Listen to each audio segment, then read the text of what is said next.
뭐 리더십도 있을 수 있고 코칭 방법, 그 다음에 선수들과의 소통, 이런 것들도 어떻게 보면 사람과 사람의 어떤 그런 관계이기 때문에 심리학을 떠나서는 설명할 수 없는 부분이라고 할 수 있죠.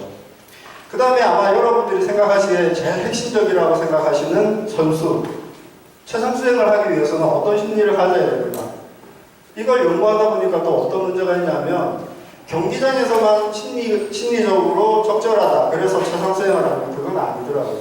평소 자기 관리가 안 되고 준비가 부족하면 아무리 경기장 안에서 심리가 좋다 하더라도 좋은 성적을 못 내더라고요. 그래서 요즘에 많이 연구하고 있는 게 평소 선수들의 자기 관리를 어떻게 시킬 것이며 어떻게 하는 것이 좋은가 하는 것에 대한 연구도 지금 이루어지고 있습니다.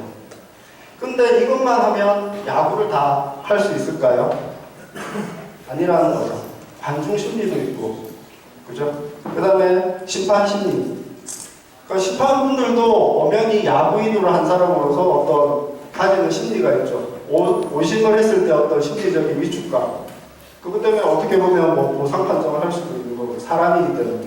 아무튼 야구에 대한 전반적인 것과 그 다음에 심리학하고 연결되는 접점은 이렇게 많이 있습니다. 아까도 말씀드렸지만 시간이 부족한 관계로 그 5가지 중에서 최상수행 심리학을 선택했고요. 그 중에 선수들한테 그러면 스포츠 심리학이 어떤 것을 도와줄 수 있고 또 어떤 도움을 받을 수 있는지에 대해서 말씀을 드리겠습니다. 그러니까 결국에는 스포츠 심리학이라는 영역이 되게 넓고, 그 다음에 야구에서 이루어지는 어떤 구성이라든지 이런 게 넓은데 그 중에서 한 가지만 따서, 그러니까 최상수행 심리학, 그 다음에 야구 선수, 요 2가지만 묶어가지고 다시 한번 설명을 드리겠습니다. 보통 선수들을 지원할 때, 그러니까 저희 같은 뭐 멘탈 코치나 아니면 뭐 심리 상담가가 하게 되는 게 심리 기술 훈련이라는 걸 많이 합니다.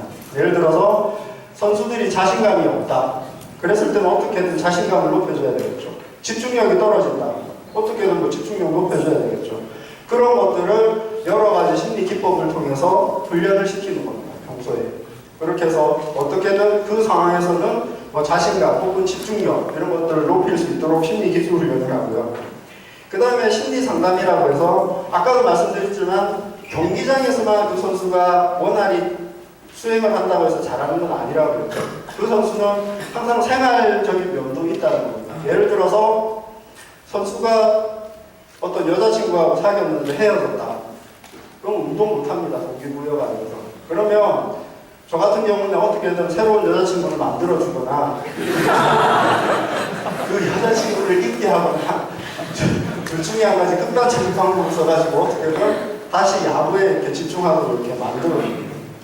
근데 웃으시는데요, 그거 되게 심각합니다. 특히 청소년 선수들 같은 경우에 엄청나게 심각하더라고요. 아무튼 그런 심리 상담을 통해서도 그 선수가 이제 좋은 그런 심리를 가지고 가게끔 이렇게 도와주고요. 그 다음에 사이코테라피라고 해서 그 선수들 같은 경우에는 특정 상황에서 항상 병적인 증상이 나타날 수가 있습니다. 예를 들면 뭐 나중에 다시 설명을 드리겠지만 뭐 입스 같은, 원래 입스라는 게 골프 퍼팅을 하는 선수들에게 나타나는 뭐 근육 경련이라든지 뭐 초킹 현상이라든지 이렇게 복합적으로 나타나서 제대로 된 수행을 못하는 경우가 그렇게 생기는데, 그런 경우도 여러 가지 그런 심리 기법 또는 어떤 방법을 통해서 극복할 수 있도록 충분히 도와준다는 거죠. 물론 이러한 것들이 3가지가 시간이 지나면 저절로 다 해결되는 부분이기도 합니다. 여자친구 헤어졌지만 1, 2년 지나면 괜찮아지죠. 근데 중요한 것은 시간이라는 거죠.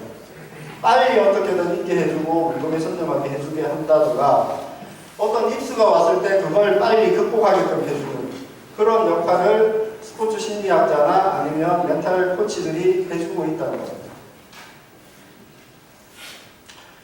그러면 스포츠 심리학의 현장 적용에서 그럼 선수들한테 어떤 걸 해주느냐? 첫 번째로는 최상 수행을 도와준다는 거죠. 루틴의 개발 및 적용이라고 이렇게 적었는데, 루틴이라는 게 사실은 그 선수들이 경기를 하면서 행하는 어떤 순서적인 절차, 심리적, 그 다음에 행동적 절차를 얘기를 합니다.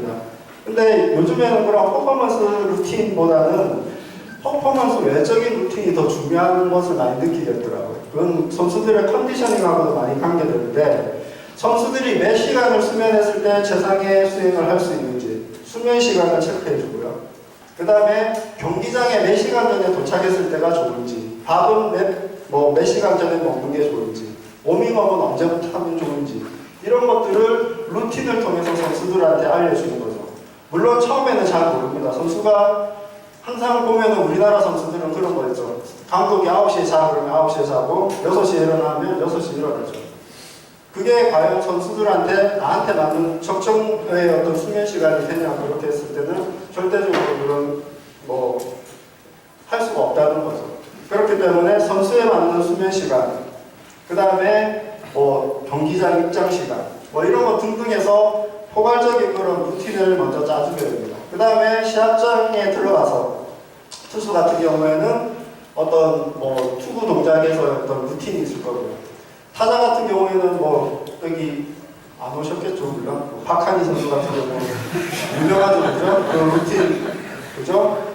그래서 그런 것도 어떻게 보면 그 루틴이라는 것 자체가 심리적인 안정, 그 다음에 자기만의 템포, 리듬을 살리기 위해서 하는 거라고 볼 수 있습니다. 근데 대부분의 선수들은 그걸 잘 모르고 타석에 들어서거나 투구를 하거나 그런 경우가 많다는 거죠. 그래서 본인만의 그런 리듬, 템포 이런 걸 살려주기 위해서는 이런 루틴을 개발하고 적용할 필요가 있다고 생각이 됩니다. 나중에 제가 상담했던 선수 일찍 보면은 아마 이 루틴 내용이 잠깐 나올 겁니다. 그 다음에 집중력 향상인데요. 야구 경기가 한 경기 하면 보통 3시간을 기준으로 했을 때 아무리 자기가 3시간을 집중을 하려고 해도 집중할 수 없습니다. 인간이기 때문에. 그래서 야구 선수들도 어느 순간에는 집중을 해야 되지만 어느 순간에는 집중을 풀어야 된다는 거죠. 그래서 그게 엇박자를 그릴 경우에는 쓸데없을 때 집중하고 타구가 날아올 때 딴 생각하다가 에러를 한다든가 다친다든가 그런 게 충분히 일어나는 거죠. 그래서 이 순간적인 집중, 순간적인 집중을 하기 위해서 어떤 훈련을 해야 되느냐 하는 것도 선수들한테는 중요한 요인 중에 하나입니다. 자신감은 마찬가지겠죠. 어떤 경기에서는 자신감이 없으면 이룰 수가 없겠죠. 대부분 자신감을 기르기 위해서 자기의 혼잣말이라든지 이완, 루틴, 이런 루틴도 마찬가지고 이미지 트레이닝도 마찬가지고 이런 심리 기법들을 많이 사용해서 없었던 자신감도 생기게끔 그렇게 하고 있고요. 그 다음에 선수들한테 중요한 건 결국 목표인 것 같습니다. 자기가 왜 야구를 하고 있는지, 그 다음에 이 야구를 해서 자기가 얻는 거는 뭔지, 그걸 알았을 때 선수들이 동기부여해서 열심히 하더라고요. 메이저리그에 진출했으면 당연히 마이너리그에서 될 게 아니라 메이저리그 가야 되겠죠. 거기 가기 위해서 열심히 노력을 하는 건데 중간에 어떤 이유에서든 그게 좌절됐을 경우에는 새로운 목표 설정이 이루어져야 된다는 거죠. 근데 돌아온 선수들 이렇게 보면은 대부분 자신감도 떨어져 있고 목표도 없어지고 그런 경우를 흔하게 봤기 때문에 물론 메이저리그 진출한 그런 선수 아니더라도 국내에서 하는 선수도 다 마찬가지겠죠. 아무튼 이러한 목표 설정이라든지 동기 강화 이런 것들도 심리 훈련, 심리 면담을 통해서 선수들과 얘기하다 보면 얼마든지 좋아질 수 있는 부분이라고 이렇게 얘기를 할 수가 있고요. 그 다음에 불안 해소라든지 부상 예방이라든지 이런 것들이 전체적으로 최상 수행을 돕는 어떤 스포츠 심리학의 역할이라고 이렇게 볼 수가 있습니다. 자, 이런 최상 수행을 돕기 위해서는 일단 선수 특성이 중요하죠. 그래서 제가 이렇게 두루뭉술하게 말씀을 드리는 이유가 선수마다 다 다릅니다. 심리적인 상태가 얘기를 해보면. 그래서 어떤 선수한테는 통하는 게 어떤 선수한테는 안 통할 수 있고요. 예를 들면 이런 겁니다. 야구 선수들한테는 아직 제가 적용을 안 시켜봤는데 골프 선수들한테 제가 아로마 테라피를 한번 해봤어요. 불안할 때 어떤 향기 요법으로 좀 불안감을 이렇게 넘길 수 있도록 이렇게 실제로 적용을 했는데요. 여자 선수는 엄청나게 효과를 많이 봤습니다. 불안할 때마다 이렇게. 그래서 이거다. 그래서 제가 남자 선수한테 한번 해봤거든요. 남자 선수한테는 전혀 효과가 없었습니다. 왜 없었는지 아세요?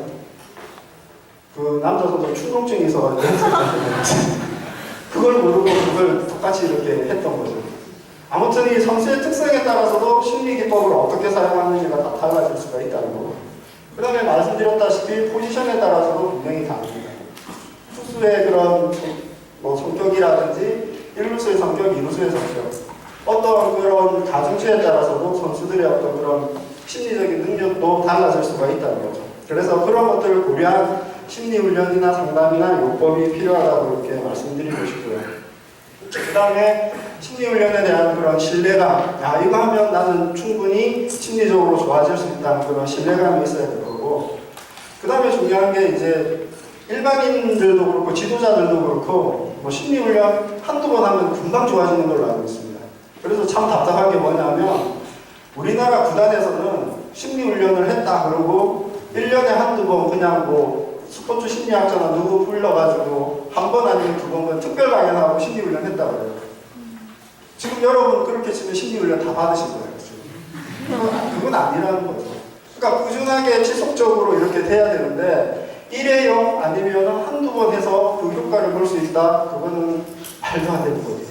그렇기 때문에 적어도 뭐 저희들 입장에서는 6개월 이상은 해봐야지 뭔가 좀 그래도 바뀌지 않느냐, 요즘 뭐 그런 얘기들을 많이 하고 있습니다.